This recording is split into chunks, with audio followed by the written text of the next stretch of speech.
May the words of my mouth and the meditations of all our hearts be acceptable in your sight, O God, our strength and our Redeemer. Amen.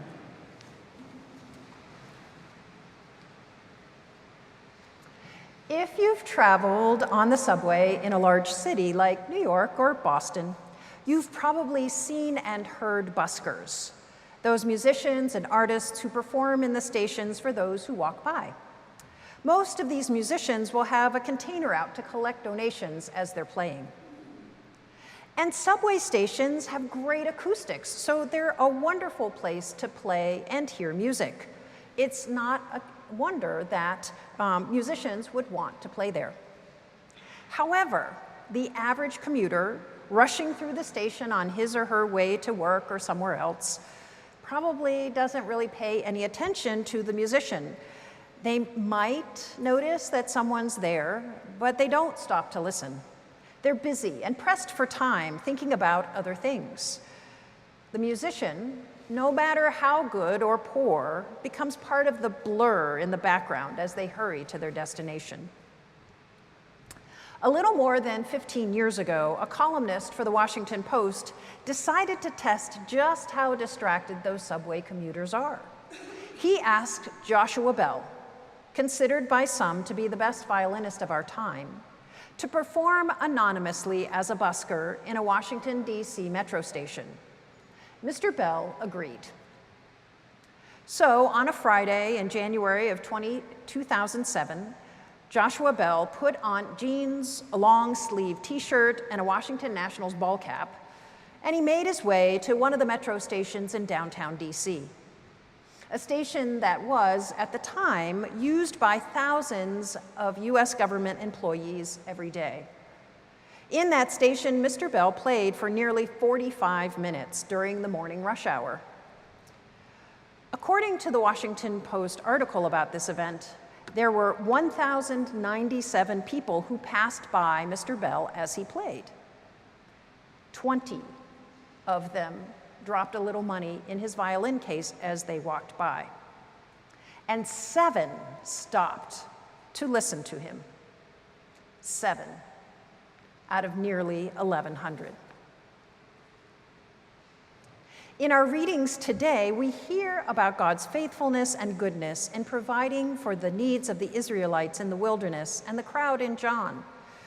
Yet, like the DC commuters, they fail to take notice. In their case, they miss the signs of God's hand at work among them.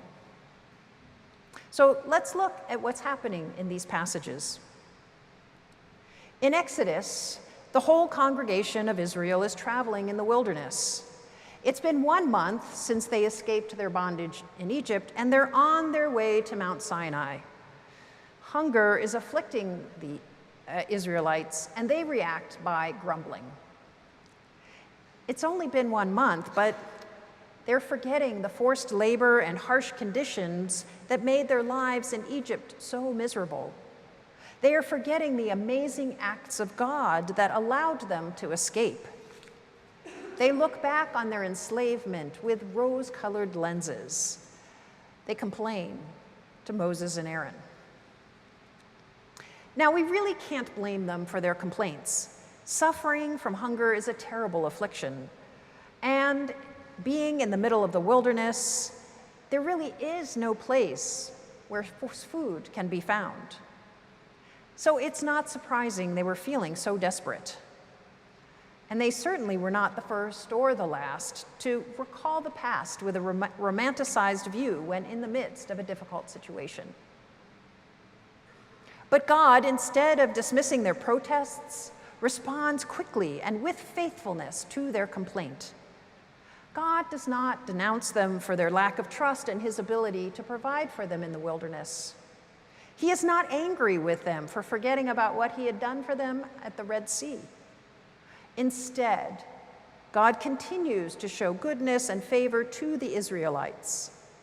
God promises to rain bread from heaven for them. He tells them that they will have meat every evening and their fill of bread in the morning. And indeed, that's what happens. That evening, quails covered the camp. The next morning, after the dew lifted, the Israelites found a fine, flaky substance covering the surface of the wilderness. Now, we can't know what they anticipated the bread of heaven to look like, but it seems like this was not what they expected. For upon seeing this flaky substance, they asked, "What is it?" Once more, they didn't recognize God's provision, and this time it was on the ground right in front of them. The crowds around Jesus also missed the indicators of God's presence among them. Today's passage from the Gospel of John, as you probably know, is a continuation of last week's story of Jesus feeding the 5,000 with just 5 barley loaves and 2 fish. Today, we hear a conversation between Jesus and the crowd who was fed by him. Their questions and Jesus' answers provide a reflection on that miraculous event. Yet, as we hear their conversation, it becomes increasingly clear that the crowd misunderstands the nature of what Jesus is offering them. For example, when Jesus tells them that the work of God is to believe in him whom God has sent, the crowd asks for a sign to prove that Jesus is from God. But why do they need a sign? They have already seen and participated in one in the feeding miracle. They just don't recognize it as such. But it's not only the Israelites and the crowd following Jesus who fail to perceive God's work among them, isn't it? We do too. I know that as I look back on my life, there have been plenty of times when I have not recognized God's presence, when it was only looking back in hindsight that I realized that God was with me in that moment and was responding to my needs. Perhaps you have as well. But the good news is that God doesn't wait for us to be attentive before providing for our needs. God is faithful even when we don't notice. God is always present with us in our good times and in our bad times, whether we are aware of it or not. Yet I think you might agree with me that as people of faith, our preference would be to notice these times of God being with us as they are happening, rather than neglect to observe them.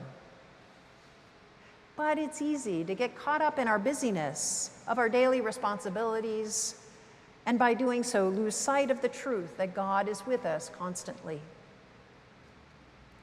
So what can we do to help ourselves be more likely to pay attention to God's presence with us, to be more likely to notice and recognize God in our everyday experiences?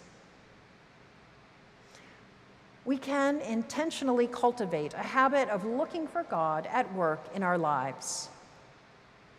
When we develop a routine of slowing down for a time each day, we learn to become more attentive to God's presence around us all the time.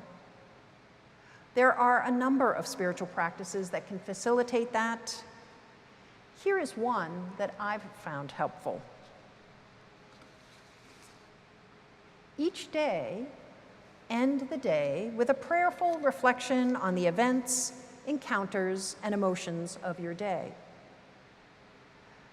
Ponder where you met God that day and where you missed God that day. Consider the grace of the day and what you are grateful for. Think about the areas for which you need to ask forgiveness. By taking this time every day to consider our attentiveness to God's presence over the course of the past 24 hours, we become more mindful about recognizing God in the moment as it is happening. Now, of course, this is not the only spiritual practice that will heighten your awareness of God's presence in your life. And the practices that work for me are going to be different and appeal to different people. But the important thing is to find something that allows you to cultivate your own habit of paying attention. Signs of God's presence, God's care and provision are around us all the time.